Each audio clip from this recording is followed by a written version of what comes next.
morning. I hope you had a stellar weekend. I am running a little bit late this morning, which is a-okay because life goes on. Actually, we have a HOA board meeting tonight, so I had to kind of review some notes this morning in preparation for that later on today. So trying to do my civic duties. Anyway, hope you're doing really good. I have a very short video today for you. Very, very short, but it is sharing one of the most awesome keyword research kind of tips that I actually have. So I am going to share my screen. None of that gobbledygook behind you means anything to you or is appropriate for this specific webcast, but I'm going to show you my physical screen in terms of my computer as soon as I can. I share my window. Yes. Oh, not that one. Not that one. Let me go ahead and do this one. Yes, this one indeed. Okay, so what are you looking at, by the way? I think it was 60,000 keywords, like 59,000 some change, actually. So we've talked about keyword insight before. Basically, we don't guess which keywords Google's tools or Google's reach actually reaches, right? We actually test it. So we blow out all the possible keywords that somebody might type in to find a specific client, right, in this case.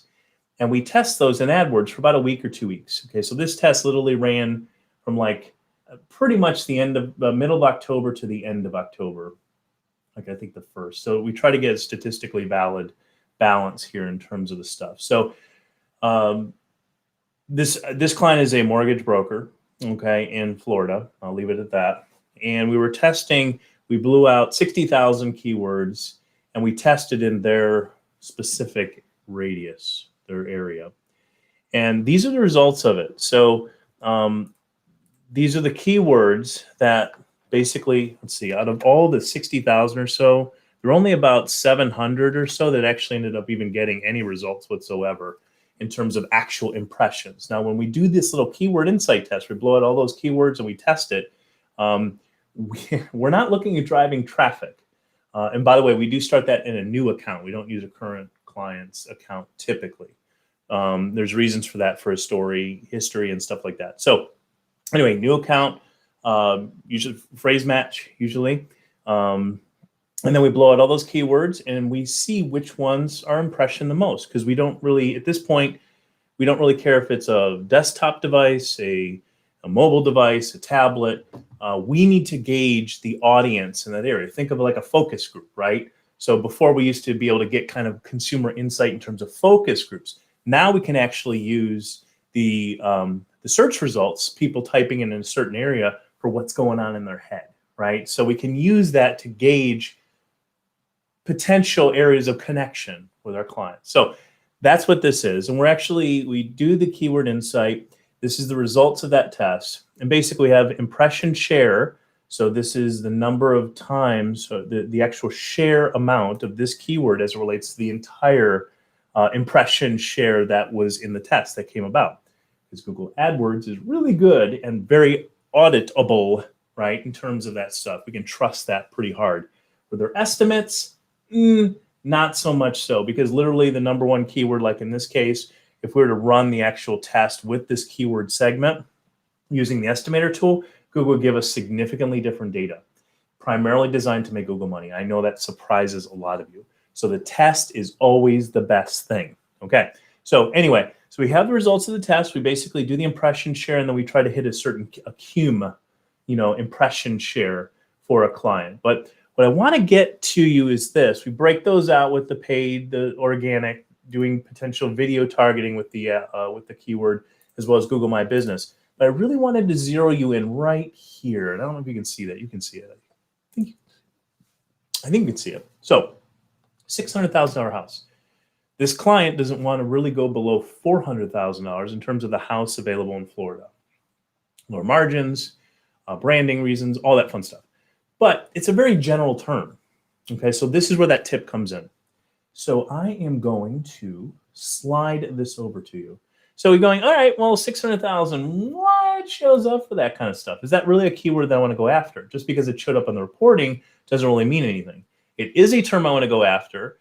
Google, when I actually do the search results and actually do this, I'm very, and do I do the city? I won't show you the city. I'll just show you these results.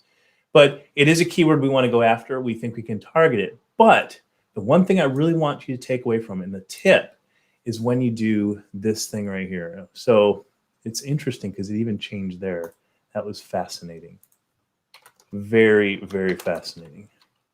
So when I do this, this is similar to what it was before. I need to see specifically what Google's suggesting, because remember, so much of Google search is based on these AI tools and machine learning, and we simply don't see that information. So we're assuming that the search assist, right? That's what we're seeing here, that suggestion tool that's actually being busted up here. These words come from actual data and information, which again, we don't really have access to. We're kind of sniffing the results, right? We're kind of sniffing to find our way in this program, what Google's actually going to be telling us. So I know 600,000 house, 600K house is a keyword that I can go after, but I need to use that data to get something a little bit more tangible for my client. Okay, so what I do is use the AutoSuggest tool. Now this client is not in Texas. However, when it all comes down to it, I can use in Florida, because that client is in Florida. I can also use the term mortgage payment, which is actually pretty cool because it's kind of right in line with what this client's branding positioning is. It's not really about the interest rate. It's about actually how much that monthly nut actually looks at. So it's right in line with this specific customer's interest or client's interest. Near me, again, state issue, payment, again, right in line with what the customer, this specific customer client is going for. So this is a great tool that's often overlooked from our SEO teams and from management as a simple way to take a specific key term like so and bring it into an environment that you can actually do something with. So just like this document right here, I can now target this keyword for various different aspects. And I'm building out maybe not just one page, but I'm building out multiple pages potentially, or articles to be helpful to that guest across PPC, SEO, video, and the Google My Business area, which is really, really, really an opportunity, especially for this client. He's mentioned it specifically. So I hope that helps you today, this week, this month, this year to make 2021 just freaking awesome. This is Chris Bernard from the 11 a.m. Monday Morning Marketing Webcast. I hope you have a great week, and we'll talk to you later. Thanks so much, and have a wonderful